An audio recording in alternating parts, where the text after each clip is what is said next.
निश्चित भाव में 80तम स्वाधीनता दिवस पालन समारोह रे जेतेबेले बलांगीर माटी रे मु उपस्थित रही पारिछि ए मो पई अनेक सौभाग्यर कथा। ए माटी मुक्ति संग्राम समय रे जो भली भाव रे स्वाधीनता संग्राम रे गोटे सीधा सड़क समर्पण भावर सहित ए माटीर यशस्वी अधिवासी माने से समय रे अनेक प्राणदान देइछन्ति, अनेक योगदान देइछन्ति, प्राण बलि देइछन्ति, आत्म उत्सर्ग मध्य करिछन्ति। ये आजिर दिन रे सेमानंकु मु गभीर श्रद्धांजलि ज्ञापन करुछि एवं बलांगीर जिल्लार प्राकृतिक वैभवर कथा कहन्तु,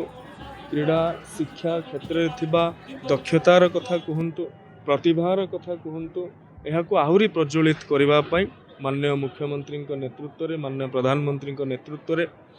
जो सरकार गतिशील अच्छी से सब प्रकार प्रयास एवं सहयोग करुछन्ति।